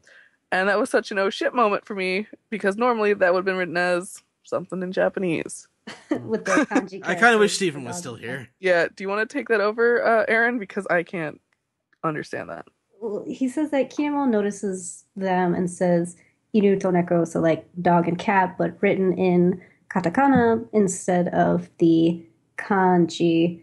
And what this person is saying is that that Kinemon might have known them before the reveal, since it's entirely possible that Kinemon shortened their names as a nickname. So that's why the words dog and cat were written differently than they usually would have been. Oh, well, that's cool. That's interesting. Yeah, because the That makes way people sense. the way people talk in Japanese is highly influenced about who they're talking to and what they're talking about. So Or, well, katakana can also be used as like emphasis, like putting something into italics. So Kinemon could have just been really surprised and his words were emphasized as like, wow, a dog and a cat kind of feel. So yeah, it's hard to say. Japanese is very complicated. And then they ran off by saying, "This brings me to my question, request, plea, prayer that these lost in translation moments be pointed out if there are Japanese fluent guests on, so we can all appreciate the small touches that non-Japanese readers might not be able to appreciate. Thank you for your time and keep up the good work." thank you. Yeah. Oh, and Ryunosuke climbing the red line to marry Joa. Can it be done? I I like that. can with vigor. With the don. All right. Zalumi says, "Hey OPP, Big Mom's territory is an exotic wonderland of sweets straight out of a fairy tale. Just this weekend, Alice Through the Looking Glass opened in theaters. Coincidence? I think not. And for the real question, did any of you guys play the Land of Chocolate music from The Simpsons while reading this chapter?" Fuck yeah, of course. I was at work and I was playing it, not out loud with my headphones, but you know. I So, don't even that's- know if Alice Through the Looking Glass is out in Japan, so coincidence. Probably not.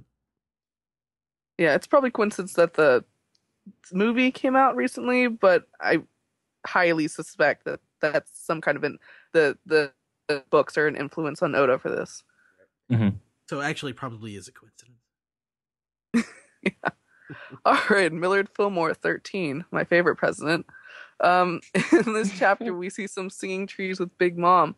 First, I thought Oda was simply reusing the tree character design from Thriller Bark, which we all know and love. But then I realized that these trees are much more important than your run-of-the-mill zombie trees. First, I would like to draw your attention to Big Mom's flag. It clearly has a tree on it, which I'm sure you all know. But why is this? People like to speculate that this is somehow connected to the origins of devil fruits, but I would like to argue that is not the case. We can observe that when facing the flag, the tree, which is green and brown, for those of you unfamiliar with common plant life, is located. is located on the right side of the skull. On a pirate crew, the right-hand man is also known as the first mate. Hold on. No, that's not right. It's on the left side of the skull. If you're looking at the flag, it's on your right-hand side. But it's on the left side of the skull. It's stage left. Sorry. I'm being pedantic. So let's just hear him out. Yeah, let's hear him out. So we can conclude that this tree is the highest ranking officer of the Big Mom Pirates. But wait, in this chapter we can see multiple trees, 3 to be exact. How could 3 trees all be the first mates of Big Mom? That doesn't make any sense, or does it? As I'm sure you know, trees have roots. Therefore, I would like to propose that these trees are in fact one tree connected by the roots. But wait, they each have a face! How could this be the case? Well, my naive friends, the tree obviously ate the face fruit, a paramecia that allows the user to have 2 faces. And since this tree is so powerful, it awakened its devil fruit, which gave it the ability to sprout 3 faces. Now, since I have convinced you that this single tree is Big Mom's first mate, it is clear that the one who helped to fight it in this arc is Zoro, as he is the first mate of the Straw Hats. This chapter will be called 3-Sword Style versus Tree Sword Style. It's quite the distance to get there. That was good. That was worth it. Thank you. I need to drink some water, but that was good. Tree Sword Style. Oh well, if you want to have a drink of water, I'll take the next one. I don't know. I'll keep reading. It's all good. Okay, go ahead.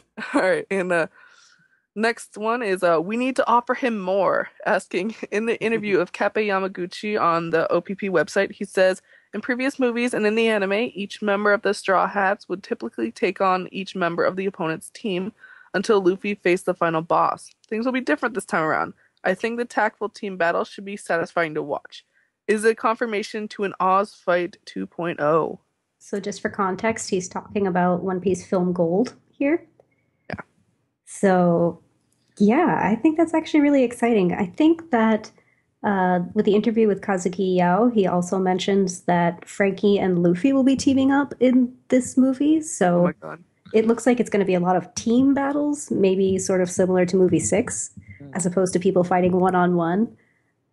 So yeah, I think we can definitely look forward to like an Oz Fight 2.0. I hope so. Those are always more fun, especially like the less like not popular, but the team ups that aren't used that often, like Luffy and Frankie and stuff. Those will be good. Who do you guys want to see teamed up? Oh, Usopp and Robin. They had a bit in Dressrosa, but I just kind of love them together. Yeah, they're both kind of like long range fighters, so that's an interesting team. Outside the world of the movie, like in the manga that we're currently in, I'd like to see Brook and Pedro fighting together because they're both interesting swordsmen, you know? Yes. Oh, in the arc, I was hoping that Nami and Carrot would team up together too. Absolutely. That would be really cool. That's great. Electro, and then her Climb Attack. Climb Attack, yeah. Perfect. I love it. Climate Baton. Okay. And another question from We Need to Offer Him More. We see that the crew of Big Mom killed people for food. Do you guys think Luffy's still gonna alliance with her? Didn't he say that's a good reason to alliance with someone back when like, I'm gonna destroy Fishman Island? He's like, it's not even for meat. What's the point? Oh, man. I don't know. I mean, Law literally cut out people's hearts. So, and he's still allied with him. Luffy's not like super morally against people just like killing.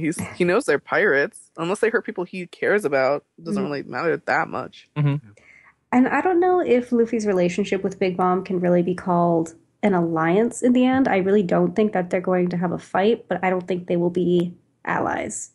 I think maybe like tenuous friends would be the best way to put it. Because if they become an alliance, they'll have to become equals, and I just don't think that Luffy's ready to be on equal footing with one of the emperors yet. Indeed. Next question. All right, from Bundle of String. Hey OPP, it's funny how after following One Piece since the early 2000s, I only just found out this awesome podcast this year. You're doing a great job. Aw, thanks. You make me blush. Doki doki. Now I have 2 things to discuss. 1, I don't really understand why everyone believes Big Mom will partner up with the Straw Hats. Luffy already pissed her off in Fishman Island, and from all the actions we've seen, especially the recent chapter, it seems very clear to me that she does not take these things lightly. The only reason such partnerships could work is because of Sanji. Now that I'm writing it down, I just thought of something. What if Big Mom set up the marriage arrangement to lure the Straw Hats out? That would be a big insult to Germa to make Oh, them yeah. part of this plot, unless that was also their plot to get Sanji back. So it's like, we both get what we want here. We get Sanji and you get to destroy the rest of the Straw Hats. I could see that being more realistic. Yeah, I That just they're don't working together. I don't think Big Mom sees the Straw Hats as a threat or someone to even work to alliance with it. Maybe that will change when they get Lola's Beaver card. But at this point, even though they're like up and coming and they defeated some warlords, I don't think she sees them as like someone worthwhile. Yeah, I think she really did want Sanji for his relationship to Germa. So that's his primary value to her, I think. Yeah. Mm-hmm. Okay, and number 2. This is much more of a fun thing, but what kind of new moves do you want to see from the Straw Hat crew in this arc? I had a silly idea for Robin, considering she's going to Wano, and pretty much perfected her cloning technique. She could master the Shadow Clone Jutsu. Ooh, Flower clones. They're flower clones. so delicate. Yeah, like Chopper could do like Sugar Rush, you know? He goes into a hyper state when he eats too much sugar. Oh god. I'm just thinking of all I can think is just Luffy eating so much that he just becomes a ball and it just rolls over people like Katamari style. Yeah. Gomu Gomu no diabetes. Just turn into Tubbs from Hook and roll down a ramp, taking out all the other Big Mom pirates. I like it. All right. Grizzly AR says, I love pudding. 5 exclamation points. I agree with you there. I think this is going to be my favorite arc in all of One Piece. How do you guys think she'll get along with Sanji? Since she's a cook, they could either make the perfect couple or fight over the kitchen. It happens a lot, trust me. They're going to be just fine. Totally fine. I'm sure Sanji will love her. Oh man, what if they had a cooking battle? That would be God, good. I hope so. But I mean, why would they fight? Yeah. Maybe she's got like pride. Like he's like, someone says, Sanji, make the best desserts. And then he's just like, and then Pudding's like, wait, what? And then they have. Before we get like- married, we must settle this in the kitchen. I feel like Sanji wouldn't compete fairly against a girl, though, even if it was cooking. Oh, he I would don't still think. be like, I don't know. That's a really interesting question. I hate to There say was it, but there is filler. that one filler that's great. Well, sort of. It's okay. But like, I always love the Sanji cooking filler. Mm. And that Logtown? Fun. Yeah, the log Yeah. town one. I don't Not the know. one where he's making curry for the Marines. No, not that one. Mm. Where he's fighting against that woman chef in Logtown. And Yeah. the man with the giant disco Coke nostril. Yeah, I don't. If they do have like a cook battle, I know he's always like to help women and stuff, but I don't think like his life, his pride as a chef would allow him to just like give up like a less than stellar product. Yeah. I don't know. It's definitely like his 2 great loves. And which one does he love more? Yeah. All right, and last one from Reddit from Ogru. Hey guys, great chapter this week that brings up the possibility that Big Mom actually eats humans and not just sweets with the lyrics of the song at the end. I also saw an interesting anagram online. Tea parties eat pirates. Do you guys think Pedro was the leader of a group of minks that left Zoe that ended up working for Big Mom? He has obviously left Zoe before and may have become disillusioned after learning something bad about Mama. Oh, that's a different spin on it, that he deserted Big Mom. Interesting. Interesting, yeah. Yeah, it could really be anything at this point. But Yeah, his interaction in this week's chapter leaves a lot open to interpretation. Yep, we basically have almost no idea of what's up with Pedro here. But the anagram is my new favorite thing. Eat pirates. Tea parties, eat pirates. All right. Aaron, you have some emails for us this week. Yeah, I do. So the first email comes from Blair, and they say, "Hey, OPP, I just have a couple of questions this week. First, what is the best, worst fan theory you've encountered besides Bonnie being the One Piece?" Pretty much it. The best, worst one is still, it's like a combination of both best and worst, is that Crocodile was not only a woman, but was Luffy's mom. Like, I Croco love mom. that theory. It's ridiculous, but God, I love it. So when I was first getting into the One Piece English-speaking fandom a couple years ago, that was the first thing that I saw on Reddit, and I was just like, oh man, what am I getting into here? Freaking Croco mom. Yeah, I don't think anything can top that. So the second question that they have is, should Goldie Roger get his own series? I feel like his legend is way beyond just a few chapters / episodes. Let me know what you think. That's a good thing for Oda to do in retirement. He can turn out 200 pages a year, and that's good. Yeah, I would be totally down for reading that. Yeah, I'm more interested in Shanks's, because that way we would get a lot of Rogers, and then like beyond that when he becomes a Yonko. Yeah, I like he could do book length stories on a regular basis, like once a year. Maybe twice a year at the most. I don't want him working that hard in his old age. What if Yeah. Oda just started to become a light novelist post One Piece time? So he just writes. I'd be so down. I'd read them. Yeah. Yeah, and the next email that we have is from Daniel. He says, "Hey OPP, happy 7-year anniversary. This is a huge milestone for you guys. I've been listening for many years now, and I look forward to it every week." Oh. And then they gave us a bunch of pictures that I'm not exactly sure what they're from. They're all these super cool cosplayers. I'm sorry, I don't actually read the email too often. But they're super duper cool. Thanks, Daniel. And I think he has another question. Oh yeah, he says they want us to come up as guests. I don't know where to. Oh, was it to Anime North? It might be. We've been saying that for years. Oh, I would to love to so go to Anime badly. North. Yeah, We're trying. Honestly, it might be closer for me to get to Toronto than it is for you, Aaron. Yeah, probably. But I would love to go to Toronto. It's a beautiful city. Mm-hmm. But that's it for our emails this week. Well, that was quick. Well, in that case, it is time to do Peace the Tweet. Yeah. Extra gritty this week. I like it. Very nice. It's nice hearing this live. All right. Pirate Marimo asks, I've wanted to know for ages, but please also tell me the OPP lackeys for Baroque Works and Eneru. So this is in the vein of the Toad Goats. Weren't all Enerus also kind of Toad Goats? They were kind of, but they I don't think they had like actual toes for them. But they did have the goat horns. So yeah, that's right. Oh, and Luffy was very interested in them for that. Hornheads. Right. Hornheads. I thought. Well, I guess we have to come up with something different than millions and billions for Baroque Works. Oh, Billions. They're the sheet music. oh. Nice.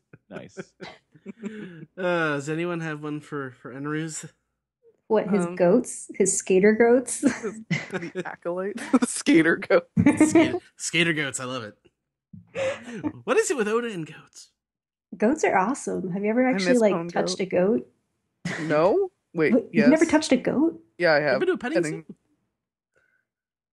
One time, a bunch of friends locked me in a goat pen while we were drinking. It was disastrous. No. That sounds horrifying while drunk. These are the kinds of things you do when you're drunk in rural Japan.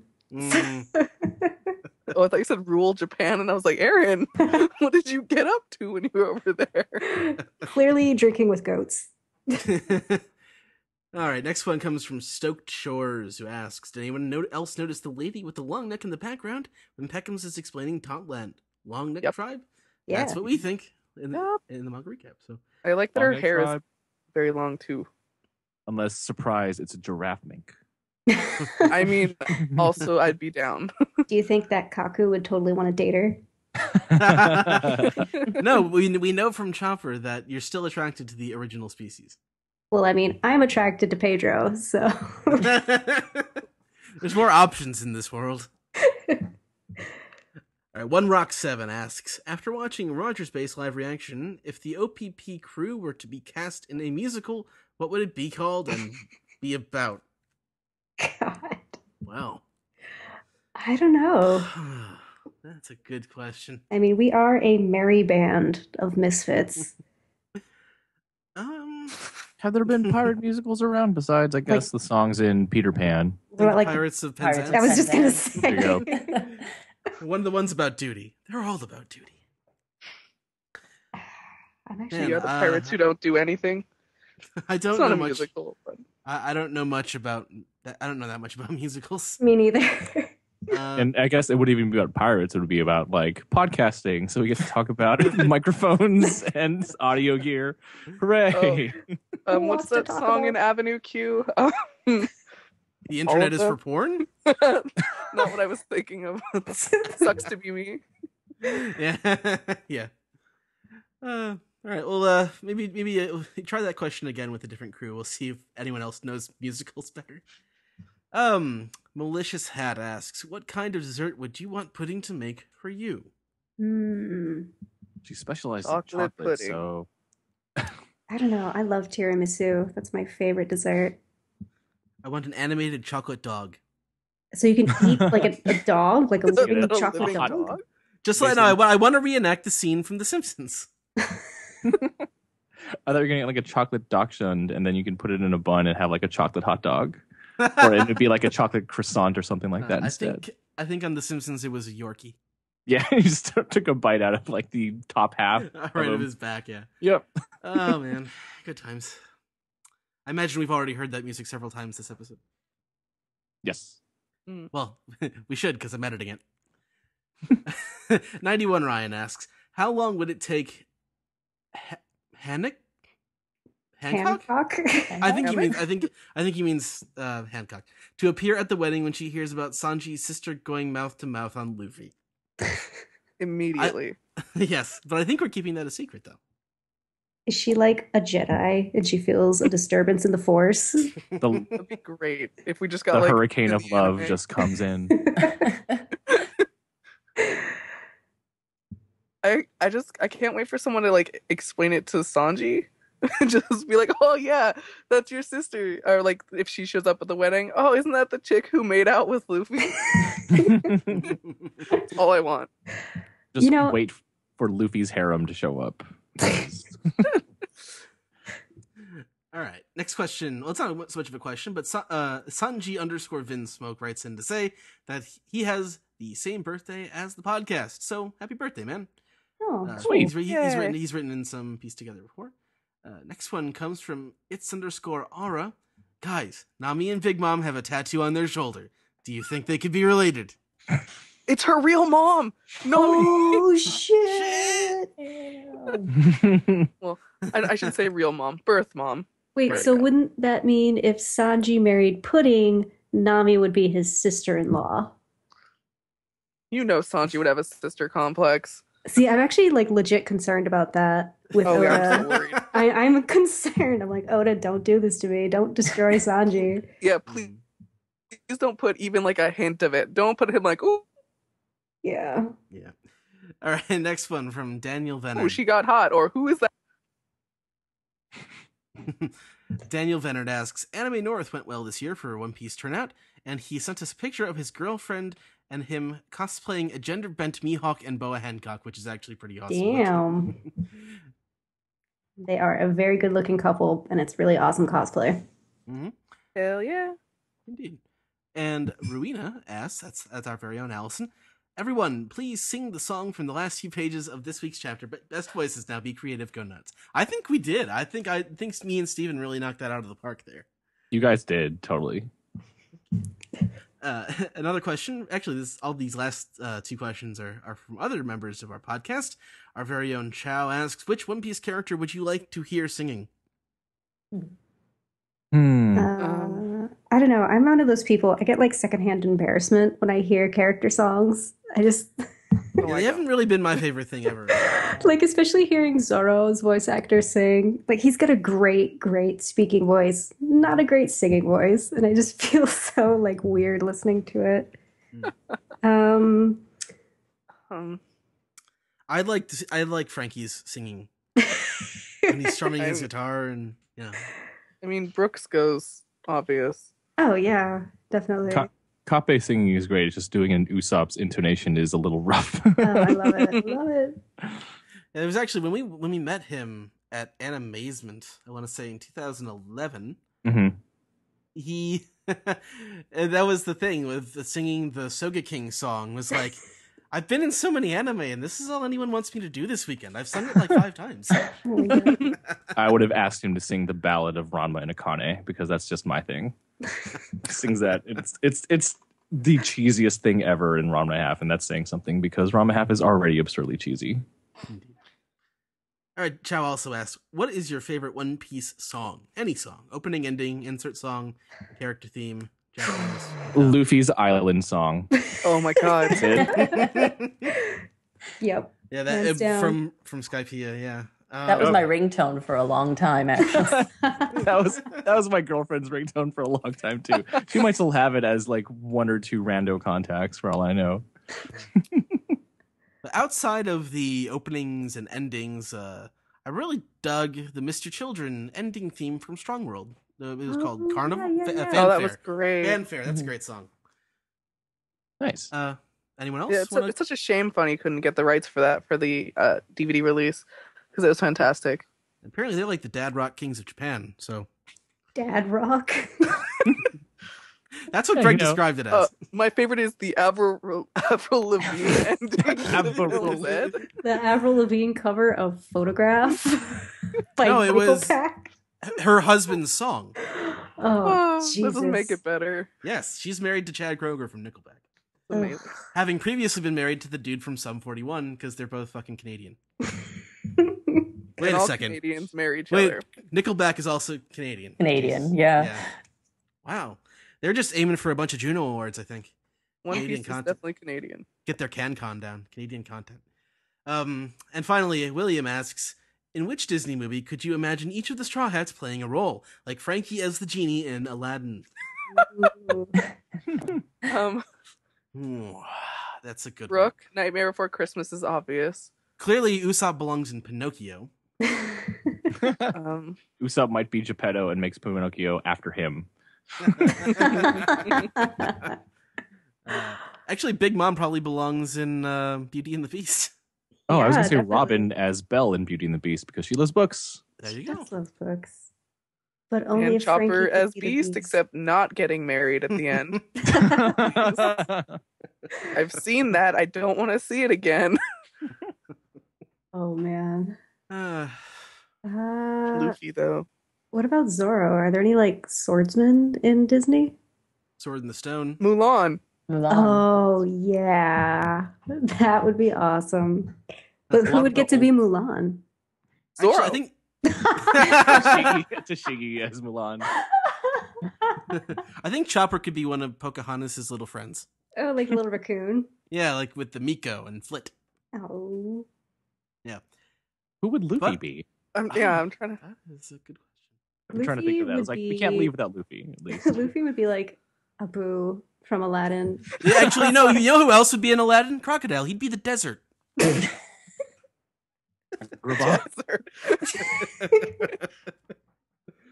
Instead of the giant lion's head for the secret chamber. Oh, and thing. then Pika Vivi. could be the Cave of Wonders. And Vivi. And Phoebe, yeah, she could be Jasmine. There you go. And Jimbei, Little Mermaid. Got that. With his little seashell bra. Yeah, that's great. Jinbei instead of Kami, because that makes more sense. I'm just imagining Jimbei now, like cradling Prince Eric in his arms and singing to him sweetly. Prince Eric is Sanji. Oh, no. Up where they walk, up where they walk, up where they play all day with Luffy Kun. Yes. Yes. Oh, God. That is quite the note to end the Beast Together on. Yo, Why don't we round off the podcast? let's do it. All right.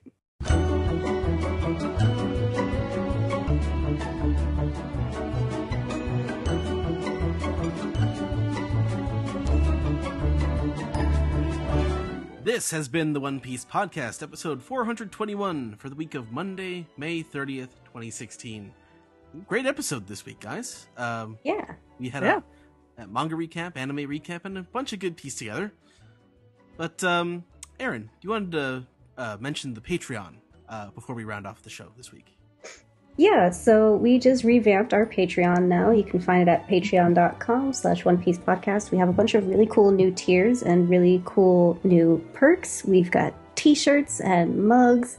If you put yourself on a high enough tier, we'll even have Steve draw you a commission, which is super cool.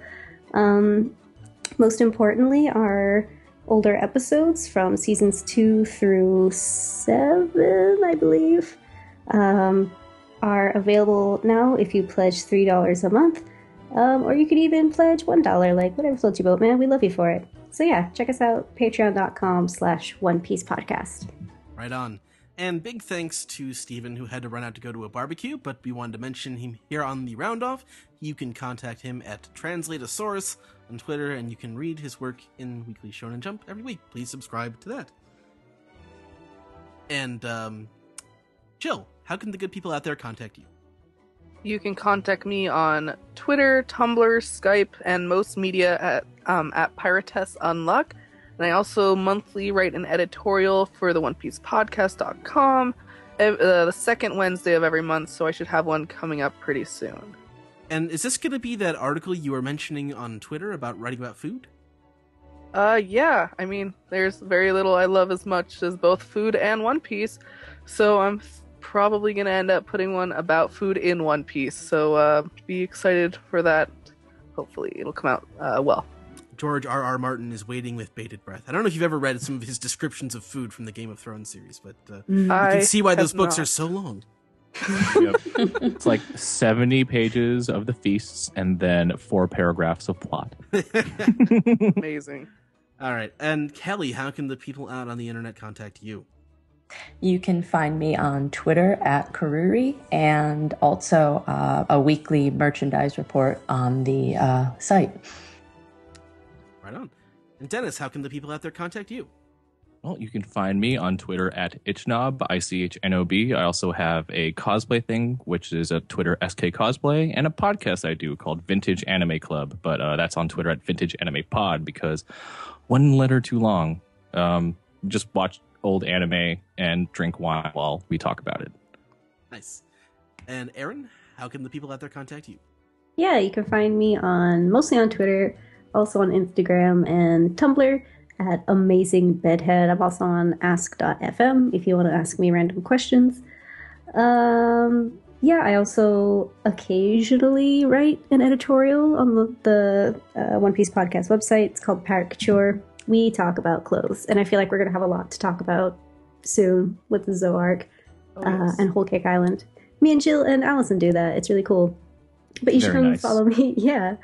You should come follow me on Twitter because I'm playing really trashy dating sims and tweeting about it. You know, that person who was asking about dating sims didn't ask their question again this week. Oh, that's right. Somebody asked what everybody would be, but unfortunately the episode's over, so they're going to have to ask us again next week. And I'll tell them who's the tsundere. And we all get to look forward to that cat dating sim coming out too. The humanoid cat ones. Oh yeah, that one actually looks really good. I'm excited. But yeah, that's me. I am Edward E. Festizio on Twitter. The podcast is available at OnePiecePodcast.com, Twitter.com, YouTube.com, and Facebook.com/OnePiecePodcast, OnePiecePodcast.tumblr.com for news updates and funny pictures, Reddit.com/r/OnePiece. Leave us some piece together there. OnePiecePodcast@gmail.com is our email address. OnePiecePodcast is our Skype name. Subscribe on SoundCloud, subscribe on Google Play, and subscribe, rate, and review on iTunes. You can also call us on our phone number at 347-497-MAJI. Maji. That's 347-497-6254. Call anytime with your questions, your comments, your theories, your reasons why it should be covered in chocolate at all times. But Anytime. And every time. That's right. But that is it for the One Piece podcast this week. My name is Ed. My name's Aaron. And we'll see you next week, everybody. Goodbye. Bye. Bye. Mwah. Oh, I'm sorry. We were talking about chocolate. What? What? That was, I mean, 10 minutes ago. Okay. Chocolate, half price. La la la la la la la la. Mr. Simpson. La la la la la la. Mr. Simpson. Huh? Oh, I'm sorry. We were talking about chocolate? That was 10 minutes ago.